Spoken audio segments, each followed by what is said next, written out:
Dharma dan meditasi 050.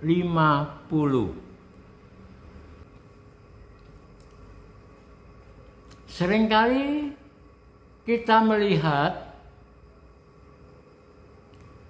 di mana-mana banyak orang yang marah-marah, bahkan hanya hal yang sepele.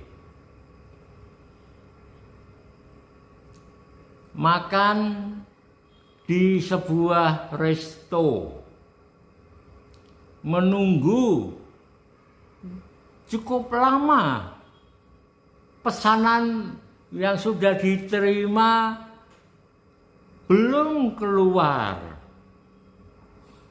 Ya, mungkin karena lapar, maka emosinya gampang tersulut. Dia memanggil pelayan dan kemudian nuding-nuding, marah-marah. Demikian pula dalam kondisi-kondisi lain, seorang ayah marah kepada anaknya, padahal katanya sayang anak. Marah kepada istrinya, padahal sayang istri. Marah kepada temannya hanya karena terlambat datang sesuai dengan janji. Padahal temannya sudah memberikan kabar bahwa maaf, saya terlambat kira-kira 15 menit. Ternyata menunggu 15 menit itu memicu kemarahannya. Karena sering melihat orang-orang marah hanya kadang-kadang hal-hal yang biasa-biasa saja. Maka timbullah satu perenungan. Mengapa harus marah? Apakah marah itu ada manfaatnya? Mungkin ada. Melepaskan kejengkelan. Jadi sebenarnya bukan masalah pesanan di resto itu dianggap terlalu lama, tidak hadir di meja makan tempat dia duduk. Kemudian juga bukan karena temannya yang terlambat datang, tapi sebenarnya dia marah itu karena terpicu oleh kondisi hati dan pikirannya sendiri. Kalau hati dan pikiran seseorang itu damai, lagi tenang, lagi sukacita, bahkan lagi bahagia, mungkin dia tidak akan marah-marah. Jadi kalau lagi kondisi kesel, jengkel karena membuat skripsi nggak selesai, pikirannya buntu terus. Bahkan kalau dia buntu terus marah-marah, itu tidak mempercepat selesainya skripsinya, bahkan tidak bisa berpikir jernih. Karena itu sebenarnya orang sering marah itu karena hati dan pikirannya tidak sedang happy, tidak sedang gembira.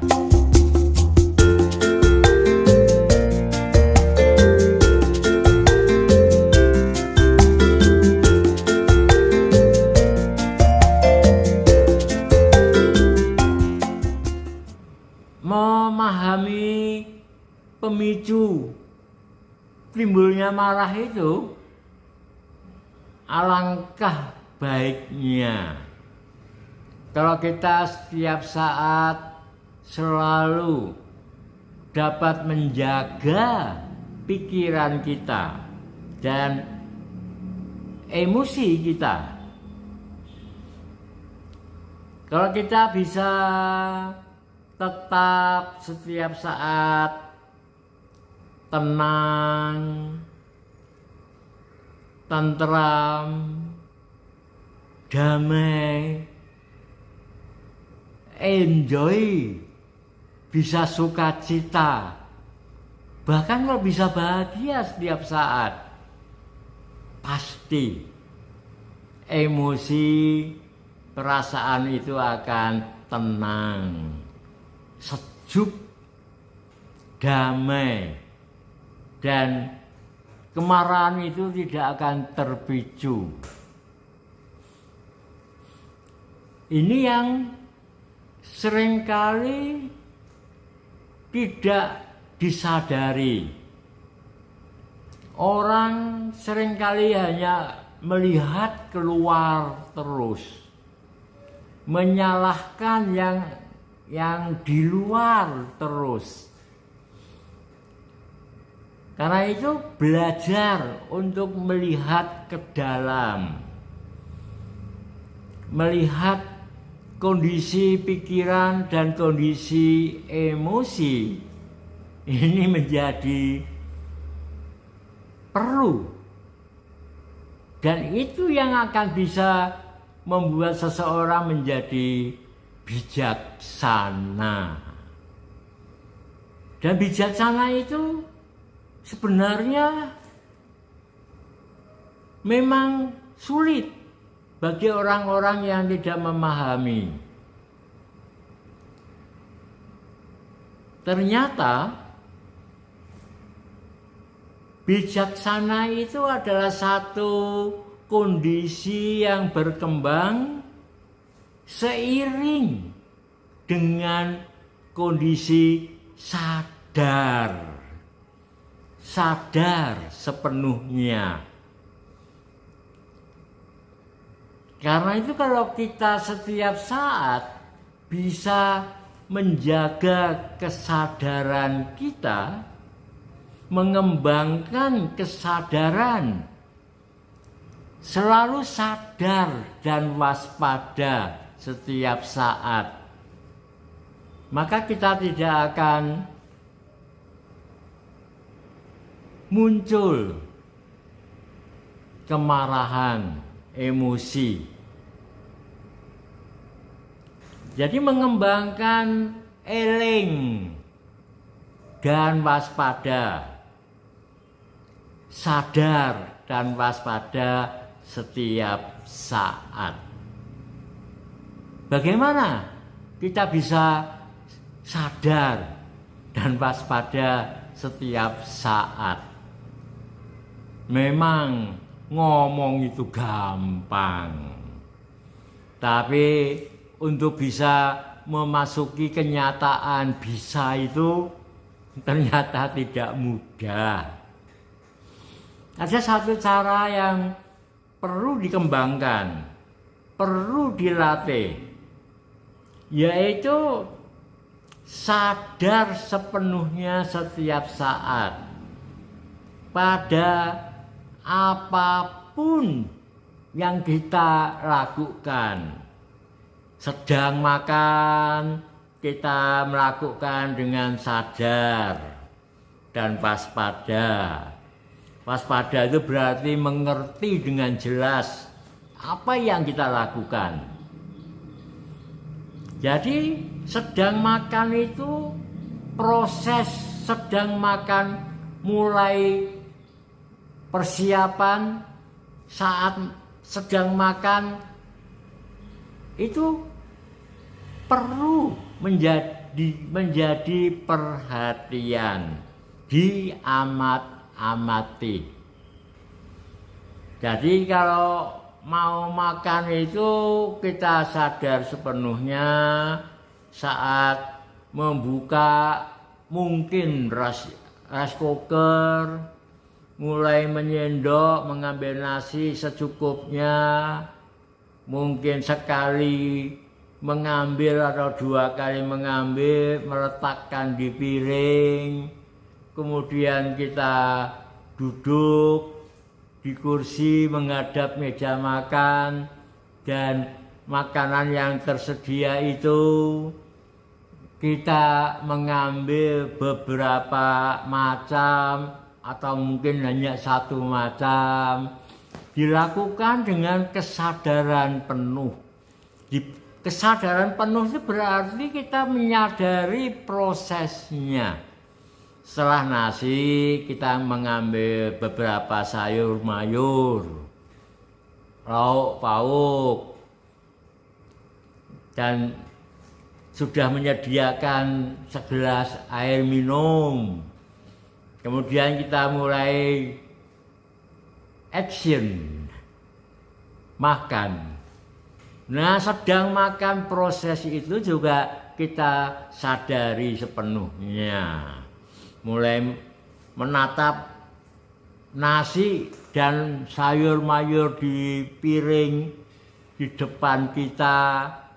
Wah, itu luar biasa itu. Karena energi peak konsentrasi kita pada nasi di piring itu terpancar, sehingga nasi di piring itu dengan sayur mayurnya itu menjadi makanan yang berenergi.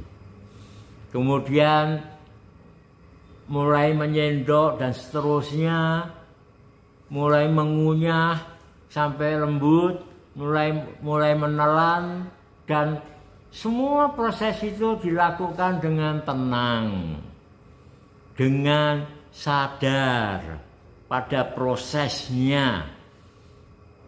Sehingga kita benar-benar menikmati sedang makan, kemudian sedang minum, sedang bangkit berdiri, sedang berjalan, dan semua yang kita lakukan dan yang kita hadapi. Disitulah kesadaran kita makin berkembang, otomatis kebijaksanaan akan mengikuti berkembang. Dengan demikian, kita bisa mengendalikan dan mengarahkan pikiran, mengendalikan dan mengarahkan emosi kita supaya tetap tenang, sadar sepenuhnya, damai, dan bahagia. Sehingga emosi kita itu tetap baik, sukacita, damai, bahagia. Jadi, mengapa kita mesti marah? Yang akan merugikan diri kita sendiri, merugikan kesehatan kita, merugikan hati dan pikiran kita. Demikian BDM 050. Terima kasih.